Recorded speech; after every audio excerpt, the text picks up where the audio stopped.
جریر نے بیان کیا، ان سے منصور نے، ان سے ابراہیم نخعی نے، ان سے اسود نے اور ان سے عائشہ رضی اللہ عنہا نے کہ ہم حج کے لیے رسول اللہ صلی اللہ علیہ وسلم کے ساتھ نکلے۔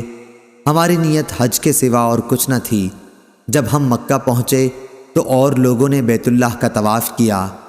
حضور صلی اللہ علیہ وسلم کا حکم تھا کہ جو قربانی اپنے ساتھ نہ لایا ہو وہ حلال ہو جائے، چنانچہ جن کے پاس ہدی نہ تھی وہ حلال ہو گئے۔ افعال عمرہ کے بعد حضور صلی اللہ علیہ وسلم کی ازواج مطہرات ہدی نہیں لے گئی تھیں، اس لیے انہوں نے بھی احرام کھول ڈالے۔ عائشہ رضی اللہ عنہا نے کہا کہ میں حائضہ ہو گئی تھی، اس لیے میں بیت اللہ کا طواف نہ کر سکی، یعنی عمرہ چھوٹ گیا اور حج کرتی چلی گئی۔ جب محسب کی رات آئی، میں نے کہا یا رسول اللہ، اور لوگ تو حج اور عمرہ دونوں کر کے واپس ہو رہے ہیں، لیکن میں صرف حج کر سکتی ہوں۔ اس پر آپ نے فرمایا، کیا جب ہم مکہ آئے تھے تو تم طواف نہ کر سکی تھیں؟ میں نے کہا کہ نہیں۔ آپ نے فرمایا کہ اپنے بھائی کے ساتھ تنعیم تک چلی جا اور وہاں سے عمرے کا احرام باندھ، پھر عمرہ ادا کر، ہم لوگ تمہارا فلاں جگہ انتظار کریں گے۔ اور صفیہ رضی اللہ عنہا نے کہا کہ معلوم ہوتا ہے میں بھی آپ لوگوں کو رکنے کا سبب بن جاؤں گی۔ حضور صلی اللہ علیہ وسلم نے فرمایا، مردار سرمنڈی، کیا تو نے یوم نحر کا طواف نہیں کیا تھا؟ انہوں نے کہا کیوں نہیں، میں تو طواف کر چکی ہوں۔ آپ نے فرمایا پھر کوئی حرج نہیں، چل کوچ کر۔ عائشہ رضی اللہ عنہا نے کہا پھر میری ملاقات نبی کریم صلی اللہ علیہ وسلم سے ہوئی تو آپ مکے سے جاتے ہوئے اوپر کے حصے پر چڑھ رہے تھے اور میں نشیب میں اتر رہی تھی، یا یہ کہا کہ میں اوپر چڑھ رہی تھی اور حضور صلی اللہ علیہ وسلم اس چڑھاؤ کے بعد اتر رہے تھے۔ صحیح بخاری حدیث نمبر 1561۔ امام مالک نے خبر دی، انہیں ابو الاسود محمد بن عبد الرحمن بن نوفل نے، انہیں عروہ بن زبیر نے، اور ان سے ام المومنین حضرت عائشہ صدیقہ رضی اللہ عنہا نے بیان کیا کہ ہم حجۃ الوداع کے موقع پر رسول اللہ صلی اللہ علیہ وسلم کے ساتھ چلے۔ کچھ لوگوں نے عمرے کا احرام باندھا تھا، کچھ نے حج اور عمرہ دونوں کا، اور کچھ نے صرف حج کا۔ رسول اللہ صلی اللہ علیہ وسلم نے پہلے صرف حج کا احرام باندھا تھا، پھر آپ نے عمرہ بھی شریک کر لیا۔ پھر جن لوگوں نے حج کا احرام باندھا تھا یا حج اور عمرہ دونوں کا، ان کا احرام 10ویں تاریخ تک نہ کھل سکا۔ صحیح بخاری حدیث نمبر 1562۔ شعبہ نے بیان کیا، ان سے حکم نے، ان سے علی بن حسین حضرت زین العابدین نے، اور ان سے مروان بن حکم نے بیان کیا کہ حضرت عثمان اور علی رضی اللہ عنہ کو میں نے دیکھا ہے۔ عثمان رضی اللہ عنہ حج اور عمرے کو ایک ساتھ ادا کرنے سے روکتے تھے، لیکن حضرت علی رضی اللہ عنہ نے اس کے باوجود دونوں کا ایک ساتھ احرام باندھا اور کہا لبیک بعمرہ و حجہ۔ آپ نے فرمایا کہ میں کسی ایک شخص کی بات پر رسول اللہ صلی اللہ علیہ وسلم کی حدیث کو نہیں چھوڑ سکتا۔ صحیح بخاری حدیث نمبر 1563۔ عبداللہ بن طاؤس نے بیان کیا، ان سے ان کے باپ نے اور ان سے ابن عباس رضی اللہ عنہ نے کہ عرب سمجھتے تھے کہ حج کے دنوں میں عمرہ کرنا روئے زمین پر سب سے بڑا گناہ ہے۔ یہ لوگ محرم کو سفر بنا لیتے اور کہتے کہ جب اونٹ کی پیٹھ سستا لے اور اس پر خوب بال اگ جائیں اور سفر کا مہینہ ختم ہو جائے، یعنی حج کے ایام گزر جائیں، تو عمرہ حلال ہوتا ہے۔ پھر جب نبی کریم صلی اللہ علیہ وسلم اپنے صحابہ رضی اللہ عنہم کے ساتھ چوتھی کی صبح کو احرام باندھے ہوئے آئے تو آپ نے انہیں حکم دیا کہ اپنے حج کو عمرہ بنا لیں۔ یہ حکم عرب کے پرانے رواج کی بنا پر عام صحابہ رضی اللہ عنہم پر بڑا بھاری گزرا۔ انہوں نے پوچھا، یا رسول اللہ، عمرہ کر کے ہمارے لیے کیا چیز حلال ہو گئی؟ آپ نے فرمایا کہ تمام چیزیں حلال ہو جائیں گی۔ صحیح بخاری حدیث نمبر 1564۔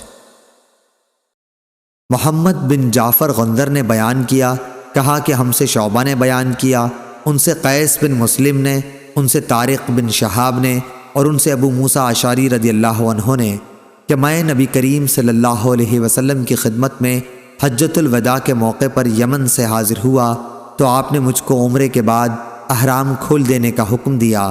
صحیح بخاری حدیث نمبر 1565۔ امام مالک رضی اللہ عنہ نے بیان کیا، دوسری سند اور امام بخاری رحمہ اللہ نے کہا کہ ہم سے عبداللہ بن یوسف نے بیان کیا، کہا کہ ہمیں امام مالک رحمہ اللہ نے خبر دی، انہیں نافع نے اور انہیں ابن عمر رضی اللہ عنہ نے، کہ حضور صلی اللہ علیہ وسلم کی زوجہ مطہرہ حضرت حفصہ رضی اللہ عنہا نے بیان کیا کہ انہوں نے رسول اللہ صلی اللہ علیہ وسلم سے دریافت کیا، یا رسول اللہ کیا بات ہے، اور لوگ تو عمرہ کر کے حلال ہو گئے لیکن آپ حلال نہیں ہوئے؟ حضور صلی اللہ علیہ وسلم نے فرمایا کہ میں نے اپنے سر کی تلبید بالوں کو جمانے کے لیے ایک لیسدار چیز کا استعمال کرنا کی ہے، اور اپنے ساتھ ہدی قربانی کا جانور لایا ہوں، اس لیے میں قربانی سے پہلے احرام نہیں کھول سکتا۔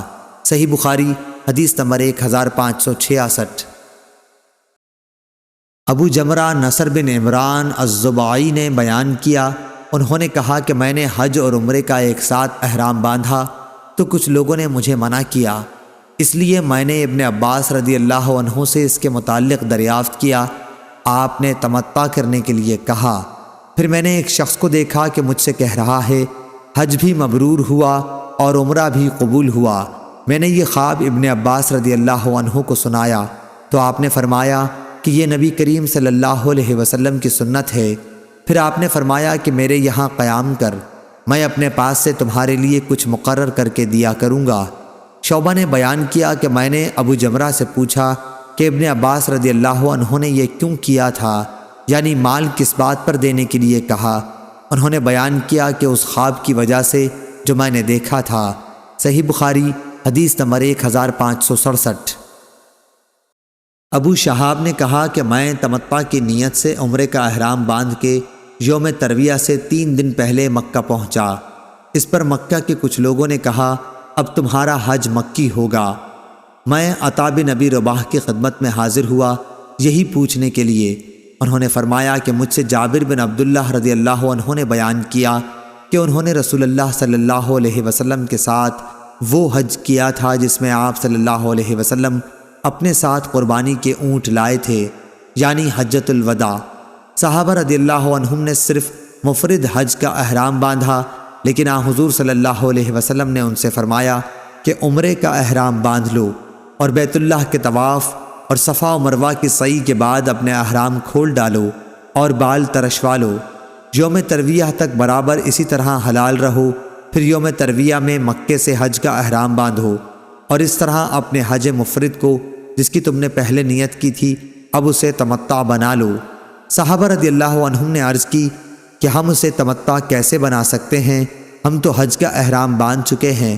اس پر حضور صلی اللہ علیہ وسلم نے فرمایا کہ جس طرح میں کہہ رہا ہوں ویسا ہی کرو، اگر میرے ساتھ ہدی نہ ہوتی تو خود میں بھی اسی طرح کرتا جس طرح تم سے کہہ رہا ہوں، لیکن میں کیا کروں، اب میرے لیے کوئی چیز اس وقت تک حلال نہیں ہو سکتی جب تک میرے قربانی کے جانوروں کی قربانی نہ ہو جائے۔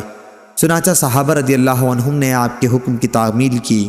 ابو عبداللہ امام بخاری رحمہ اللہ نے کہا ابو شہاب کی اس حدیث کے سوا اور کوئی مرفوع حدیث مروی نہیں ہے۔ صحیح بخاری حدیث نمبر 1568۔